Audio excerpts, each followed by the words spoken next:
Update, brought to you by Simcox Advocates, advising businesses and families since 1949. Visit simcox.com or call 690 300. Manx Radio's Update with Lewis Foster.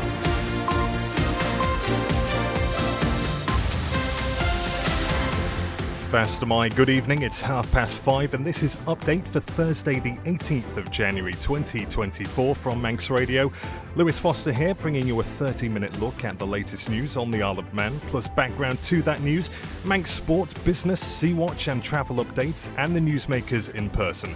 This evening, Cannan faces a mini rebellion, Cabinet Office accused of feigning powerlessness over refugee policy, man accused of carrying out attack at the NSC, Newsagents struggle due to sailing disruption, and can Mathew Rennie challenge for a title this year? Man Benham for all your business and legal needs. Now with the time at 29 minutes before 6 with the Update News headlines. Faster my, Rob Pritchard. Faster my. Further snow is expected to arrive this evening and road users are being advised to drive to the conditions. Wintry showers are expected between now and 9pm, which police warn could cause disruption on the roads. All main routes are said to be clear, however, the mountain road remains closed. An extended all-island amber weather warning for ice and wintry showers is in place until noon tomorrow. Meanwhile, Manxman sailings this weekend are facing potential disruption due to forecast adverse weather. All 8 services from 8am on Saturday until 1:20am next Monday are currently subject to delays or cancellation. Meanwhile, personal and financial pressures have led a Port Erin-based newsagents to call it a day, with the current owners looking to hand over to new ownership. Erin News says it's become increasingly difficult to operate given its bread and butter in the form of papers wouldn't arrive due to steam packet disruption and cancellations. In international news, it's understood more than 3,000 jobs are at risk at Tartar Steel as it plans to close its blast furnaces at its plant in Port Talbot. The workforce currently accounts for 12% of the town's entire population. And the House of Lords is scrutinising the UK government's Rwanda policy after it got approval from the Commons last night. The UK Prime Minister urged peers to back the bill, which would send failed asylum seekers to Africa, but many have concerns the Supreme Court found it unlawful. Those are your headlines. News in full at 6 o'clock. Secure tomorrow today with Man Benham's guidance on powers of attorney and more. Manx Radio weather with Manx Glass and Glazing. Thank you, Rob. Continuing cold with temperatures soon turning sub-zero quite widely, leading to the further risk of ice on any untreated surfaces. Additionally, there is the risk of further wintry showers until around 9 o'clock this evening, leading to slight accumulations of snow or hail on medium to higher level ground, and mainly a sleet to low level, although low levels may see some snow depending on the intensity of the showers. As the moderate northwest winds become a fresh westerly early tonight, showers will have died out, leaving the night largely dry, and temperatures should recover slightly to 3 or 4 degrees by the end of the night. A fine and dry day for tomorrow with lengthy spells of sunshine, fresh to strong westerly wind and highest temperatures of 7 degrees in the afternoon, becoming unsettled this weekend with periods of wet weather as well as strong to gale force winds, milder than of late. Sunrise tomorrow 8:25, sunset 4:33. Manx Glass and Glazing are proud to be an approved contractor with Construction Isle of Man. Call the team on 674 573 or visit the showroom on the Snugborough Trading Estate. Now, the Chief Minister has been defending his economic strategy after facing a mini rebellion while presenting its annual report in Tynwald. It comes after the announcement that government plans to close the southern swimming pool at the end of the financial year. Alfred Cannan says the island's politicians need to look at the bigger picture. One of the ways of tackling problems in society is by ensuring that people have got jobs and they have got opportunities and they have got diversity of opportunities. Now, I'm not going to pretend for a minute that pursuing an ambitious strategy like that does not have problems. I've said before that, politics is a bit like science. Every action has an equal and opposite reaction, and there are things that need to be tackled. So, there's a lot for a government to do. If you're going to criticise that, that's fine, but I think one needs to then settle back and look at what the alternative for us was, which was to keep the standstill position, not do very, very much, try and tackle all the problems that we've had around, delivery of public services anyway, and tackle these demographic issues and tackle the vibrancy issues just by sort of sitting still and just waiting for things to happen, which is one strategy. My argument, the argument from this government, from this council, and indeed I think the majority of members of Tynwald, they want things to happen. We should seize the opportunity to build a better, bigger, stronger island, because it will have a number of positive impacts. But of course, it does create headaches, and we've got to put our minds to solving some of those headaches. And we can't do everything. I think one of the mistakes that governments make is just to try to be all things to all people. And I think we're focusing on what we believe to be the absolute criticals. And we need to keep moving forward and improving our outlook and delivery when it comes to some of those other elements as well. A Douglas man has appeared in court accused of attacking another man at the NSC earlier this week. Siobhan Fletcher has this report. Ryan Jones of Palace Terrace has been charged with assault causing actual bodily harm. The 29-year-old allegedly entered the spa suite at around 10:30 a.m. on Tuesday. He's accused of squeezing the man who was in the jacuzzi at the time around the throat before punching him in the face and putting him under the water. The man claimed he'd lost consciousness as a result of his actions. NSC staff who entered the suite pressed the emergency button and police were called to the scene.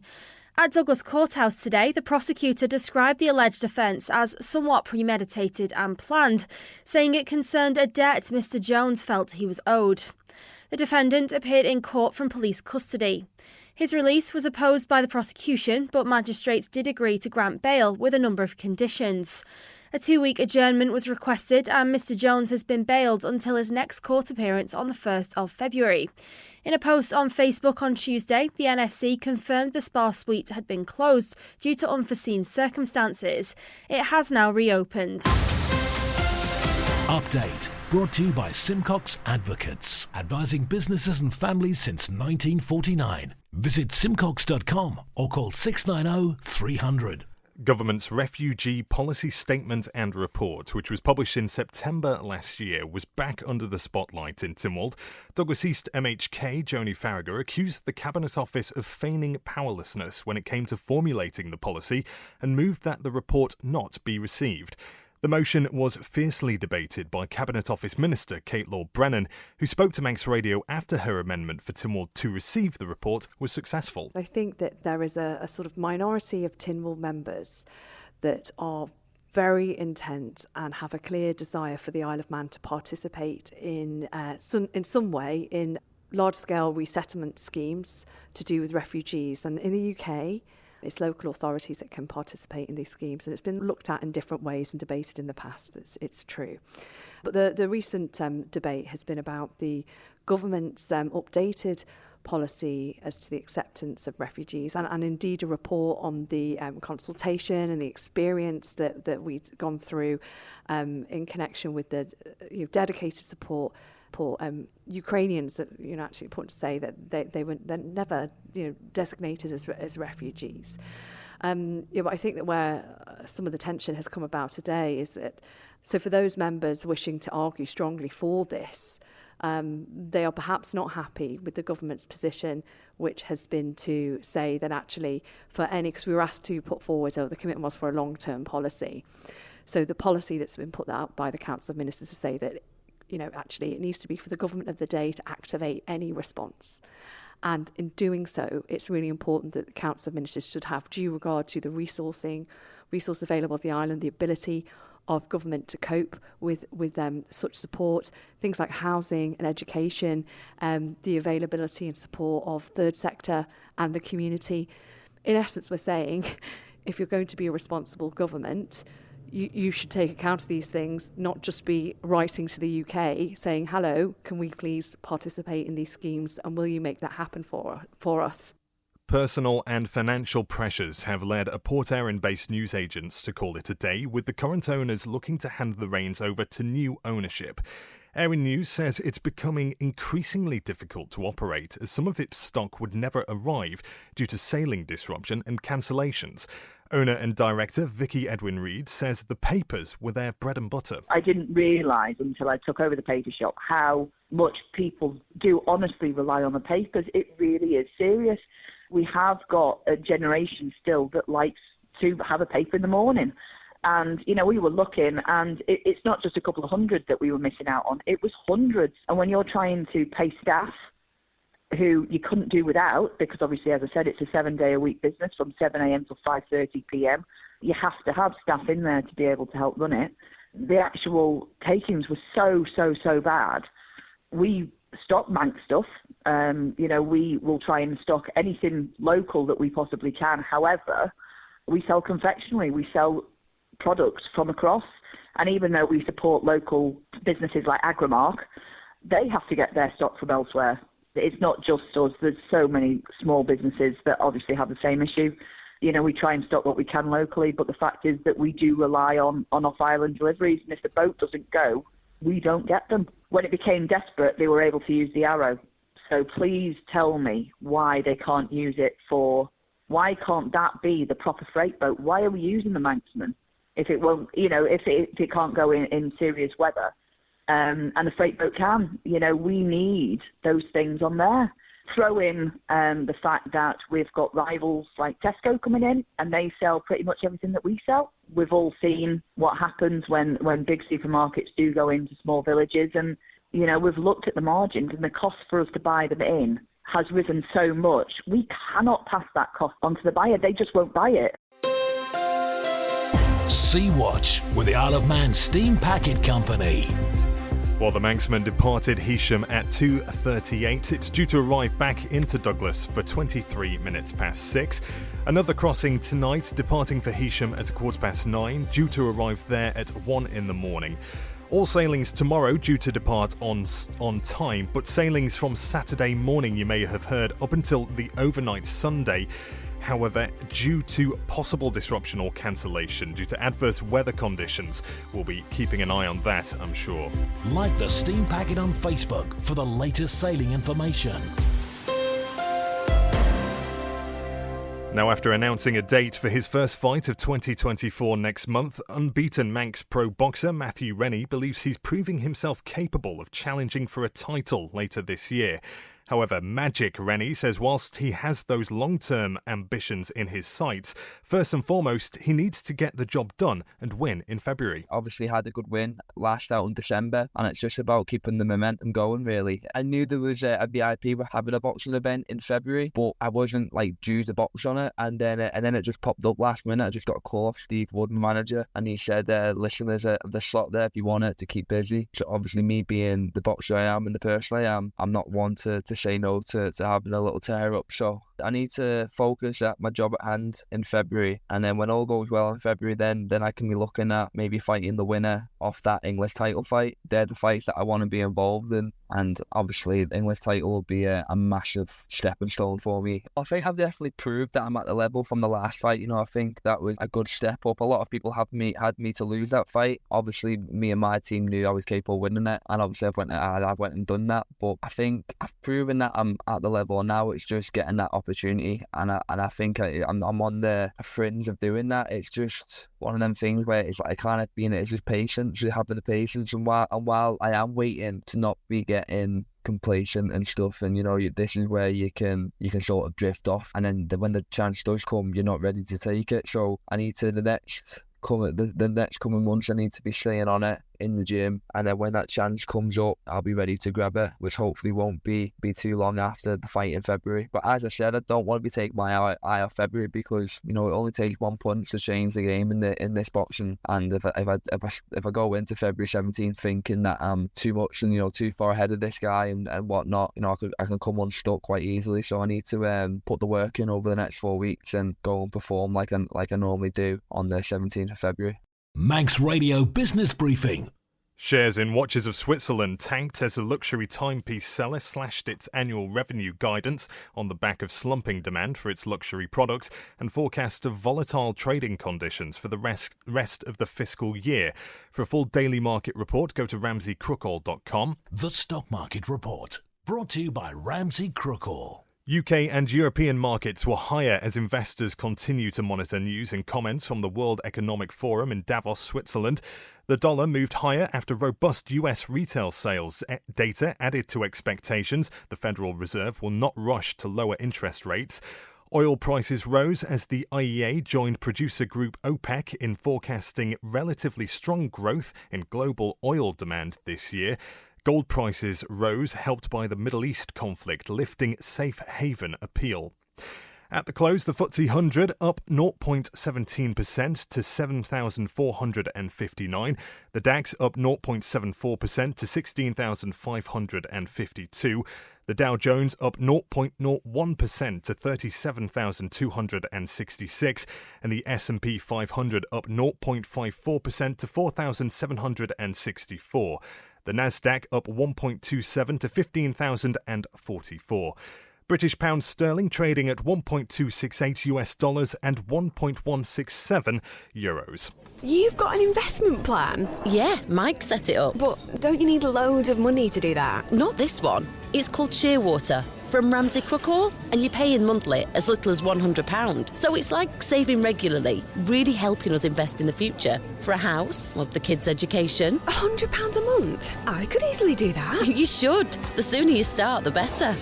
Invest in your future with as little as £100 a month. Shearwater from Ramsey Crookall, the island's investment specialist for 75 years. Call 717171 or visit ramseycrookall.com. Licensed and regulated by the Isle of Man Financial Services Authority. You're listening to the Isle of Man's quintessential daily news and current affairs roundup. Update on Manx Radio. Something that came out of this week's Timor question and answer session was an admission that there is room for the Steam packet to expand the information it gives to people in a timely manner. That came from Treasury Minister Dr Alex Allinson and was off the back of inquiries from first MHK's Chris Thomas and then Claire Christian about the manner in which Steam packet directors were appointed. Dr Allinson was asked about the ability to appoint new directors if a weakness was perceived in the setup. Certainly, if the board were to decide that they needed extra assistance by a member bringing in a different skill set, that is absolutely down to them. There is no finite limit on the number of non-executive directors that can be there. And really then they would approach Treasury as a shareholder asking for that extra skill and that extra nomination. Certainly in terms of perhaps looking at other skills that can be brought into the company, particularly whether that be in terms of communications. I know that the board are looking at that to improve their communications with the general public. It's great that they can bring in other assistance for the skills gaps. Can the Minister just advise why that wasn't a decision under the circumstances in this change of environment then over the past 6 months? I don't necessarily think there is a missing skills gap. What the Isle of Man Steam Packet Company have been really trying to do is improve their communications both through their website and through social media, and I think that's been relatively successful. What they're looking for in the future is expanding that amount of information that's provided to people in a timely manner, and obviously working with their marketing department to do that perhaps will lead to an expansion of staffing there to provide those services. But certainly they're very cognizant of public feedback in terms of the booking mechanisms, the ability to operate online. They have been successful in expanding their online presence, making it easy for people to both change bookings and make original bookings. But certainly going forward, they are looking at ways of making the interaction with the company as easy as possible for all users of it, whether that be commercial or residential. Manx Radio Sport. With a look at today's sporting news, he's back. Faster my Rob Pritchard. Faster my, good evening. Starting with motorsport, and this year's Pre-TT Classic Road Races is already seeing an early rush of entries. That's according to the event's promoters, the Southern 100 Club, which says 72 applications to take part have already been received since entries opened earlier this month. Southern 100 Race Secretary George Peach adds it's an encouraging start to the process, and it seems likely there'll be a full paddock should interest continue at this rate. The 2024 meeting from the 24th to the 26th of May on the Bolown course is running in the same format as in the last 2 years. Entries are open until Thursday the 29th of February. Meanwhile, Manx athlete Oren Smith has excelled yet again in the latest edition of a gruelling endurance race in the UK. He's finished 6th overall in the 2024 Spine Race, bettering his position of joint 10th in last year's event and finishing this year in a time of 94 hours, 48 minutes and 36 seconds. The Spine Race gives competitors 160 hours to complete a continuous 268-mile course and, as of last year, had only a 51% completion rate. Elsewhere, fellow Isle of Man competitor Nikki Arthur put in a top performance to win the women's class in the separate Spine Challenger North contest. Not only was she the first female finisher in 52 hours, 17 minutes, 19 seconds, but also finished 3rd overall across the men's and women's events, meaning Arthur's time was nearly 8 hours faster than that of her nearest female opponent. And in cycling, winning a national championship is one of the main goals for Manx competitor Tyler Hannay for the upcoming season. In a piece for his Samparan side, Hannay's outlined some of his season objectives, which include targeting success in the under-23 time trial and hopes to move up to pro-continental or world tour level in the near future. In his interview with the outfit, he believes he now has the power to be competitive in each race he's part of going forward. The Island-born rider joined Samparan midway through last season and earned a contract extension with them for 2024 back in November. Manx Radio Travel, driven by Quayside Tyres and Service Centre. Well, starting over at the airport, a bit of disruption today due to the weather conditions. Logan Air cancelled a number of flights. Tonight's remaining Liverpool flight, though, due to depart on schedule. A look at the roads, and first and foremost, a reminder of what police are saying this evening. There could be disruption due to the ice and snow, so drive to the conditions and give yourself plenty of time. The mountain road is staying closed overnight. Meanwhile, at Braddon, until the 31st of January, of course, resurfacing work taking place at Braddon Bridge. One way for traffic heading east into Douglas from Braddon Church roundabout through to Quarterbridge. Traffic heading west away from Douglas diverted onto the new Castletown Road and then onto Saddle Road. In Douglas until Saturday, temporary lights towards the bottom end of Summerhill for emergency gas repairs and temporary lights on Victoria Road near Linden Grove for work on the road surface until the 28th. Until Sunday, temporary lights on Lord Street between the bus station and Duke Street for scaffolding work. Over in Onken until the end of February, temporary lights on King Edward Road between Groudle and the A2 24 hours a day for trial pit work. At Silverdale until the 25th of January, the Silverdale Road is closed between the Ballymodor and the Fildraw Road for resurfacing work there. In Ballaugh until tomorrow, temporary lights on the TT course at Ballacry 24 hours a day for work on the road surface. And in Laxey until tomorrow as well, temporary lights on the main road near the Mines Pub 24 hours a day for patching work. Ask how you can spread the cost interest-free at Quayside. Now, a teenager from St John's has been told he behaved like a, quote, thug after launching an unprovoked attack on another man which left him with a fractured skull. Jake Thomas Cowan of Ballacrane narrowly avoided being sent to prison during sentencing at Douglas Courthouse.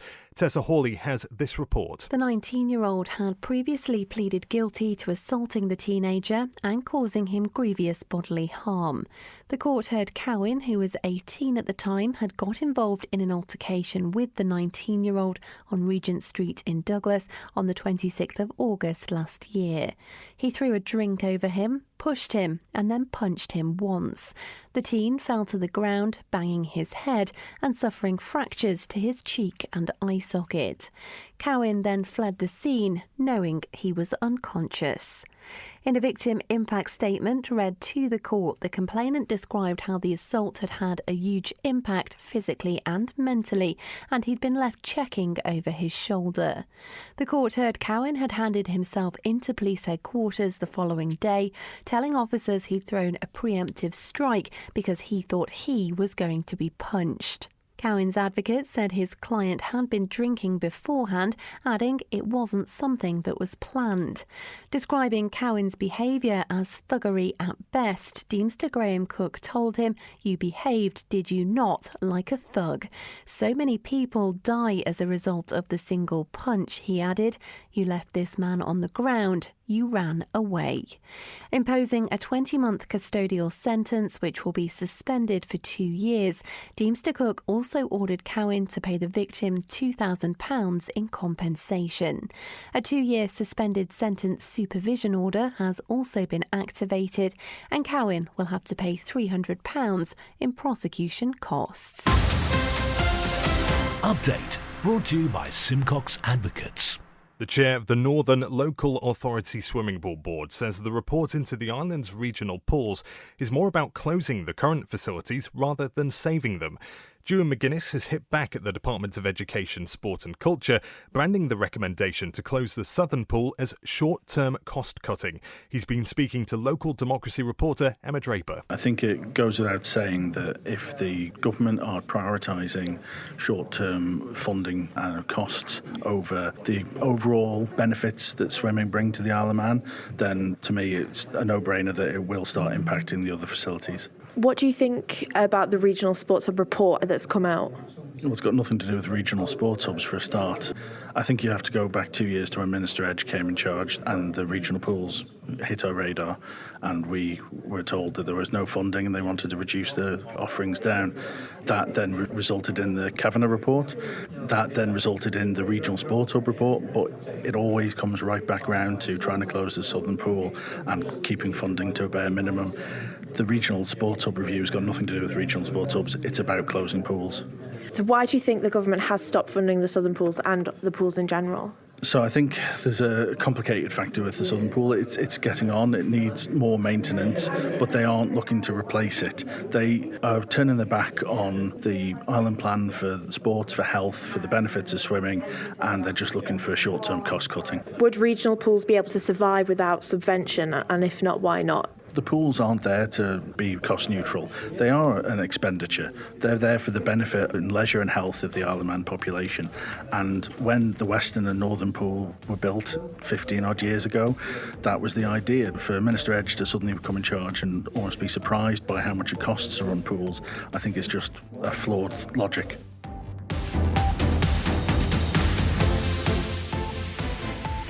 And that's it for updates tonight, compiled from the resources of the Manx Radio Newsroom. Thank you to newsreader Rob Pritchard and producer Amy Griffiths. I've been Lewis Foster. Stick around after the news to the Island Life special with Simon Richardson.